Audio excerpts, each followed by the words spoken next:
Di tengah perkembangan industri fashion yang semakin pesat, fenomena fast fashion menjadi salah satu isu yang mendapatkan perhatian global. Fast fashion mendorong produksi pakaian dalam jumlah besar dengan pergantian tren yang sangat cepat. Pola konsumsi ini menyebabkan meningkatnya limbah tekstil, penggunaan sumber daya alam yang berlebihan, serta dampak lingkungan yang semakin besar. Melihat kondisi tersebut, Soul Co hadir sebagai brand sustainable fashion yang berkomitmen untuk menghadirkan produk fashion yang tidak hanya menarik secara desain, tetapi juga bertanggung jawab terhadap lingkungan. Kami percaya bahwa fast fashion seharusnya memiliki nilai yang lebih dari sekedar mengikuti tren. Oleh karena itu, Soul Co mengedepankan kualitas, keberlanjutan, dan inovasi dalam setiap proses bisnis yang kami jalankan. Untuk mendukung operasional perusahaan yang lebih efektif dan terintegrasi, Soul Co memanfaatkan sistem ERP berbasis web dari Odoo sebagai platform utama untuk mengelola berbagai aktivitas bisnis kami. Melalui Odoo, kami dapat mengelola proses bisnis secara lebih efisien dalam satu sistem yang saling tergabung. Kami menggunakan beberapa modul yaitu Employee, Payroll, Attendance, Recruitment, dan Sales yang akan dijelaskan lebih lanjut sebagai berikut. Oke, jadi di sini kita mau demonstrasiin aplikasi di Odoo. Nah, hari ini kita mau demonstrasiin Employees. Jadi di sini kita bisa langsung masuk aja di sini untuk buat data karyawannya yang baru di New. Nah, di sini kita bisa langsung tulis namanya. Misalnya itu Mikhail Egor. Di sini kita bisa juga langsung tambahin untuk emailnya.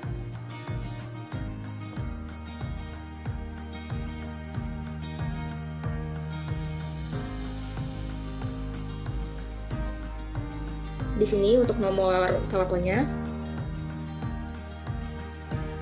Nah, di sini di departemennya kita bisa pilih dia di departemen apa.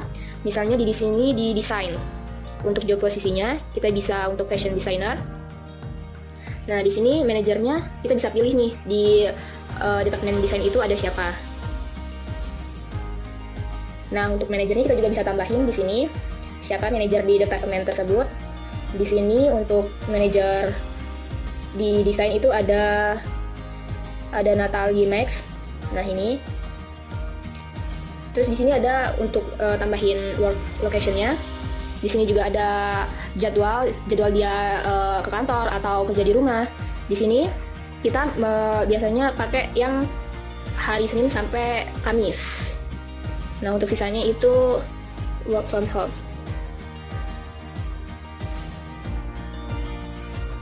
Oke. Untuk di reason ini biasanya tuh ada keterangannya. Kita langsung ke personal aja. Nah, di sini untuk emailnya sama yang di atas yang udah kita buat.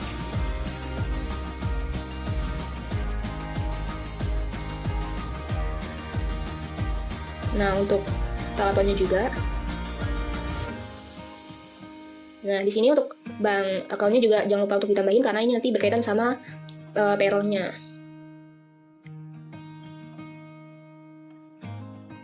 Di sini ada emergency contact. Nah, kita bisa masuk ini di misalnya keluarganya atau teman atau kerabat terdekatnya.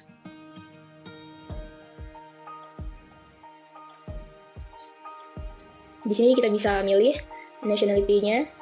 Misalnya dia itu orang Andorra nih di Spanyol. Nah, di sini kita isi aja nomor-nomornya. Ini ada keterangannya, misalnya itu single atau udah married. Nah, untuk di sini, ini birthday-nya kita bisa tambahin juga. Misal si Mikhail ini kelahiran 2000. Nah, untuk bulannya, misal bulan Mei, tanggal 1. Kita di sini juga bisa milih, ini bisa ditampilin ke karyawan atau enggak. Nah, untuk city-nya ini, kita juga bisa tambahin. Misalnya di Madrid, country-nya Spain. Di sini gendernya male. Nah, payslip-nya ini English. Terus ini untuk nomor visanya.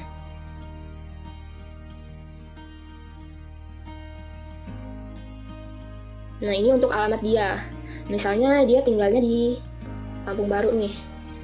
Nah, untuk city-nya ini misalnya di Bandar Lampung, untuk jarak dari rumah ke tempat kerjanya itu misalnya 10 km. Di sini juga ada keterangannya nih, dia tuh udah S1, S2, doktor atau yang lainnya. Misalnya di sini dia bachelor. Nah, ini tuh biasanya untuk jurusannya dia. Misalnya jurusannya. Nah, di sini kita tulis fashion designer.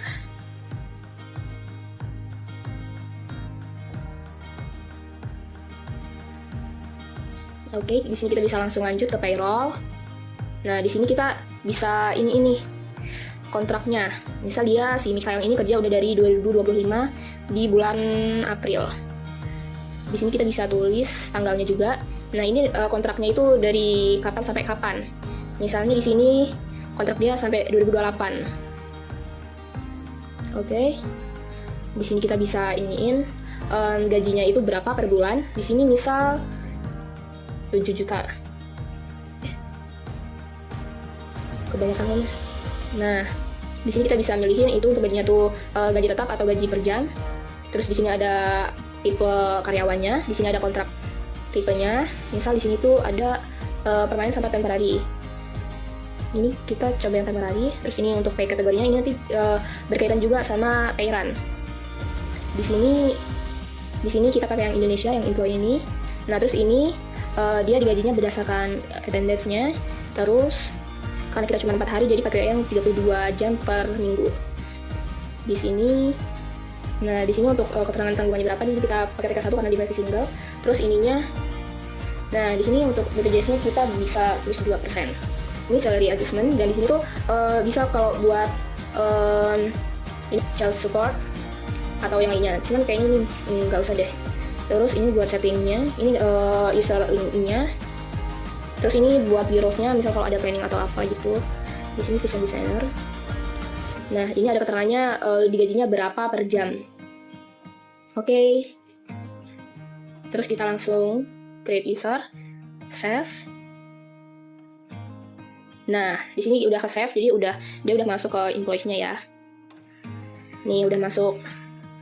Oke, sekian. Pengelola sumber daya manusia adalah menentukan atau membuat payroll dari karyawan. Jadi setelah data karyawan tadi diisi dalam modul employee, sekarang kita akan menentukan payroll atau pembayaran gaji dari karyawan tersebut dalam modul payroll. Sekarang kita akan masuk ke dalam modul payroll. Jadi ini adalah tampilan awal dari modul payroll itu sendiri. Di sini terdapat warnings, pay runs, employer cost, kemudian ada juga employee count. Ini adalah bentuk dari pay runs, yaitu terdiri dari beberapa payslip yang sudah dibuat untuk pembayaran gaji bulan sebelumnya. Kemudian ketika baru pertama membuat payslip dan pay run, apa yang harus dilakukan? Yang harus dilakukan adalah masuk ke dalam configuration.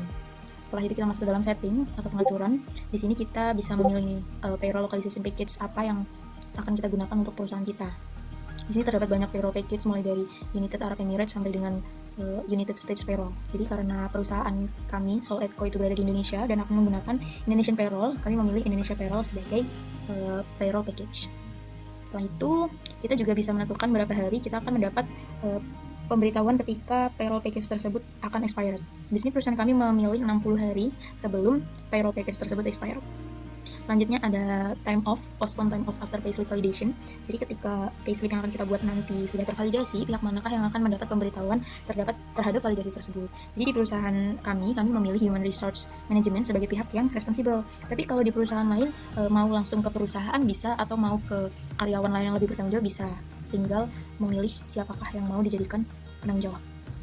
Selanjutnya karena kami memilih Indonesia Payroll Package, di sini langsung tertera BPJS JKK-nya yaitu 0,24 yang memang sudah ditentukan dari hukum Indonesia. Selanjutnya kita masuk ke dalam work entry types. Pertama kita save dulu tadi configuration-nya, bagian setting. Selanjutnya kita masuk ke dalam work entry types ya. Nah, work entry types ini adalah yang akan masuk ke dalam payslip kita. Ini adalah attendance. Nah, dalam attendance itu terdapat payroll code, display code, kemudian ada color juga yang bisa kita customize sesuai mau kita. Ini display code juga bisa kita sesuai mau kita tulis ATT bisa, tapi perusahaan kami menggunakan A sebagai display code. Kemudian di semua ini sama ya isinya, tinggal disesuaikan masing-masing. Selanjutnya adalah working schedule. Nah, di working schedule ini kita bisa buat working time sesuai dengan kebutuhan perusahaan.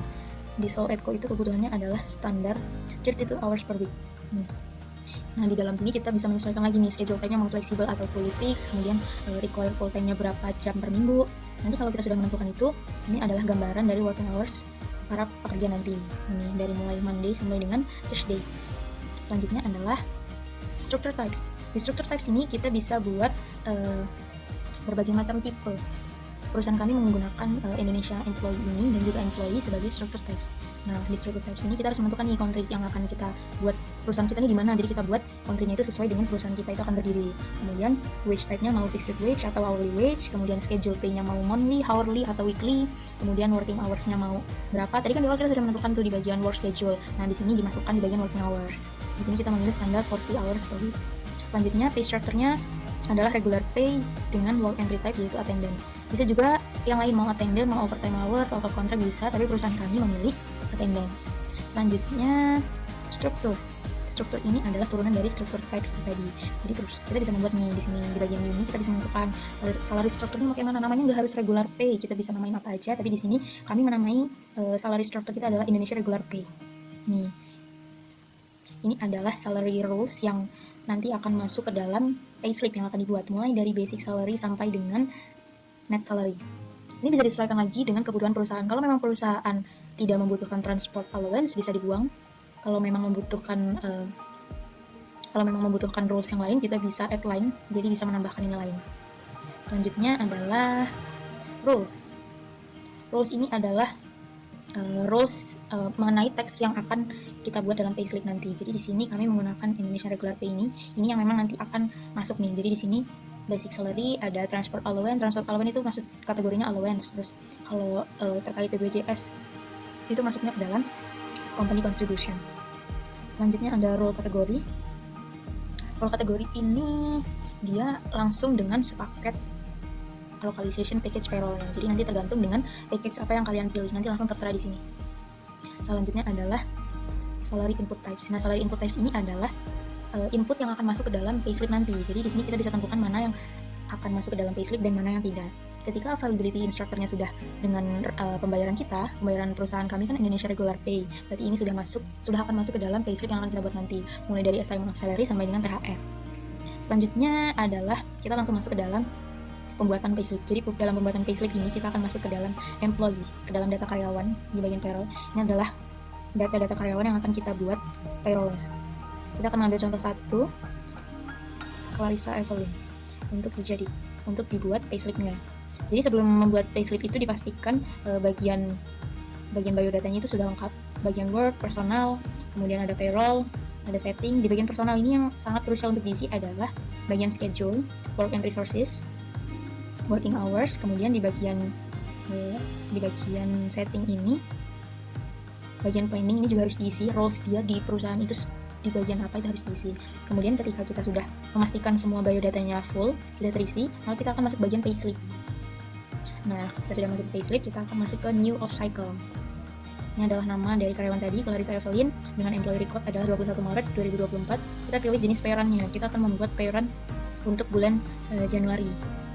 Kemudian strukturnya adalah Indonesia regular pay. Periodenya adalah berarti dari tanggal 1 Januari sampai dengan 31 Januari. Ketika sudah masuk ke sini, kita klik compute sheet. Nah, di bagian workday itu jumlah gajinya adalah 6 juta. Kemudian setelah di-compute tadi, kita masuk ke salary computation. Ini adalah net salary ketika sudah di-compute dengan berbagai jenis tag tadi, yaitu 5.712.000. Ini setelah kita compute salarinya, kita confirm. Setelah kita confirm, kita masuk ke bagian payslip. Bagian payslip ini adalah data karyawan yang sebelumnya yang statusnya sudah paid. Kita cari bagian Clarissa Evelyn. Ini adalah Clarissa Evelyn yang kita edit tadi, date Januari 1 Januari sampai dengan 31 Januari. Keterangannya sudah selesai tapi belum dibayar. Makanya kita akan masuk, kemudian kita akan mark as paid sebagai tanda bahwa dia sudah dibayar. Kemudian bagaimana ketika pegawai tersebut mempunyai izin? Kita masuk ke bagian work entries. Bagian work entries ini adalah jumlah attendance dari karyawan itu. Jadi ini adalah data-data di mana mereka hadir dan bekerja pada hari itu. Ini adalah A berarti attendance, dengan durasi 8 jam per hari. Ketika karyawan akan izin sakit, kita masuk ke time off. Kita masuk ke new, kita akan mendemokan bagaimana ketika karyawan tersebut sedang time off. Sick time off, kita pilih dulu nama karyawan, siapa yang akan izin sakit. Kita buat adalah clearing dari bagian operational and production. Time off type-nya bisa banyak, ini ada sick time off, ada unpaid, ada extra hours sampai dengan maternity leave. Kita di sini pilih sick time off. Dengan periode kita pilih yang Januari kita coba kita tanggal 5 sampai dengan Januari tanggal 5. Nah, tertera 1 hari. Ketika sudah kita buat izinnya, kita save manually. Setelah itu kita validate. Nah, setelah data berhasil tervalidasi, di payslip state-nya kita ubah dari to compute in payslip, jadi kita compute in current payslip. Jadi itu akan masuk ke dalam payslip saat ini, bukan payslip bulan selanjutnya. Kemudian kita coba hitung payslip clearing. Kita masuk bagian employee, yang masuk clearing, kita buat payslip-nya. New off cycle, clearing, pay run untuk batch Januari. Periodenya 1 Januari dengan 30 Januari. Nah, ini langsung masuk ke dalam workday-nya, sick time off-nya langsung masuk ke sini. Jadi attendance-nya ada, sick time off-nya juga ada. Setelah itu, setelah semua sudah masuk, kita compute sheet. Setelah compute sheet, kita lihat di salary computation. Ini sudah keluar semua. Salary computation dari clearing adalah sekian net salary-nya. Setelah itu kita klik confirm. Setelah confirm, kita masuk lagi ke payslip. Kita cari data milik clearing tadi. Di sini keterangannya sudah selesai ya, tapi keterangannya belum dibayar, makanya kita akan menandai sebagai sudah dibayar. Mark as paid. Sudah selesai. Clarice Evelyn sudah terbayar, Amelia Miller tadi juga sudah terbayar. Ini adalah bentuk payslip-nya. Kalau bentuk pay-run-nya adalah seperti ini. Nih ada terdiri dari 4 batch, ada Januari, ada Februari, ada April, ada juga Mei. Yang baru saja kita buat tadi itu ada di batch Januari. Clarin dan Amelia Miller. Nah, setelah jadi kita bisa kita bisa mendownload, kita bisa lihat work and risk analysis-nya. Ini adalah total attendance dari semua karyawan yang sudah dibuat payslip-nya, overtime hours-nya, dan juga sick time off-nya. Ini adalah bentuk payment. Ini datanya juga bisa di-download kalau ini adalah batch untuk April 2026. Payslip karyawan yang sudah selesai dan bisa di-download dalam bentuk CSV. Sekian, terima kasih. Setelah tadi udah dijelasin tentang modul-modul pengelolaan karyawan, kita masuk ke modul attendance, di mana modul ini juga penting untuk mengetahui kehadiran karyawan per harinya. Nah, gimana sih caranya? Yang pertama kita masuk ke modul attendance ini sendiri. Di menu awal ini kita bakal ngelihat nama-nama karyawan kita yang udah terdaftar dalam sistem. Jadi sistem ini sendiri mencatat dengan otomatis nama-nama karyawan kita memberikan absensi tersebut. Nah, cara untuk pengabsenannya sendiri, pertama kita buka ke configuration, masuk ke onboarding. Di sini kita akan melihat nama-nama karyawan kita. Nah, karyawan yang ingin check-in, kita klik namanya, maka akan muncul langsung di jam 9.05 PM dia melakukan check-in. Seperti itu.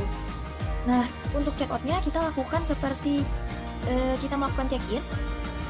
Kita ulang tadi di Clarice Evelyn, kita klik, dan di sini sistem akan langsung ngedetect kalau misalnya si Clarissa ini check out di jam 9:05 PM, itu sendiri langsung.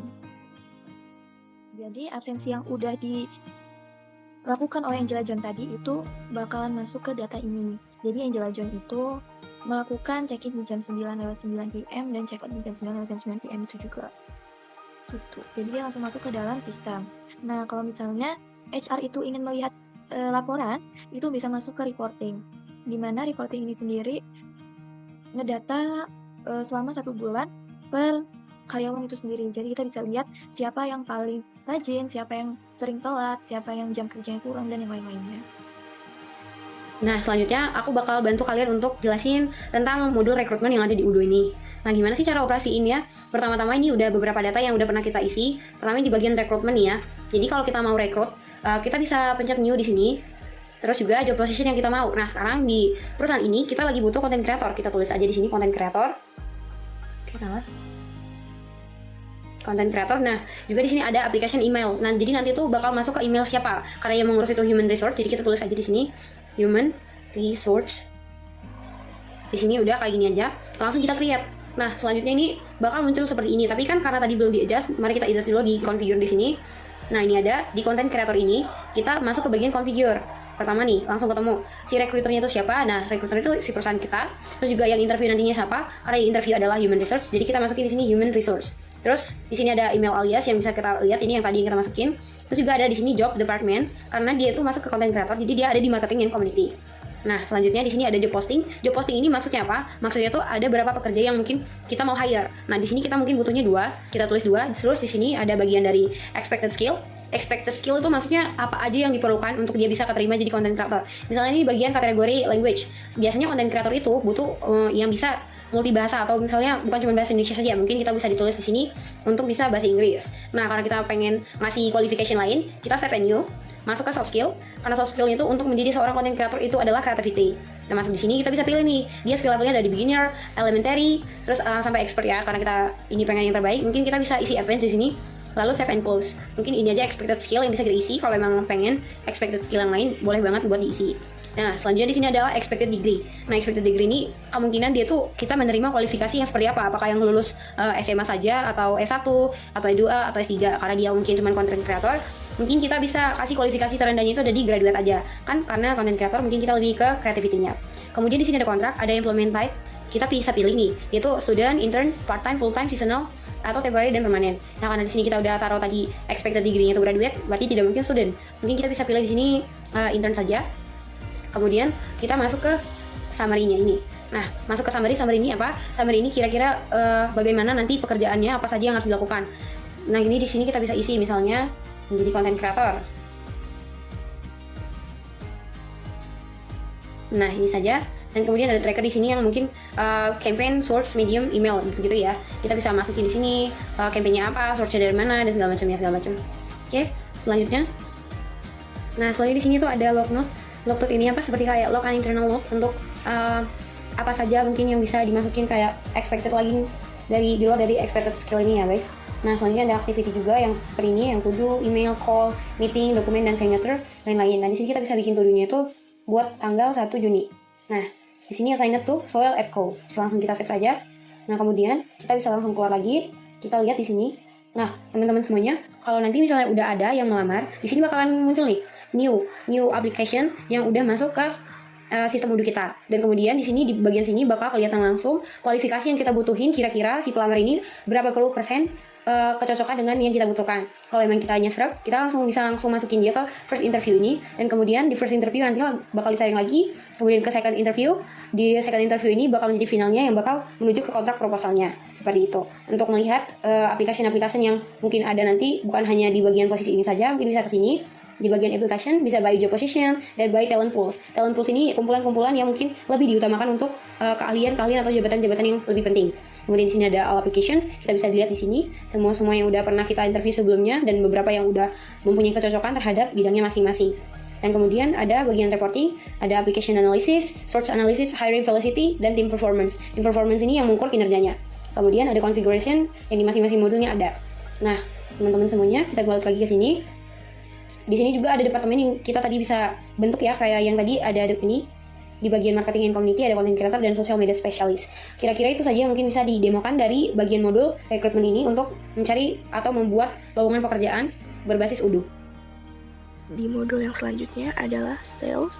Di sini kita bisa melihat detail apa saja barang yang sudah terjual dan nama produk serta jumlah atau total payment si konsumen tersebut. Lalu kita bisa memasang gambar untuk iklan atau sebagai katalog penjualan dari brand kita. Selesai sudah penjelasan tentang modul yang kami gunakan.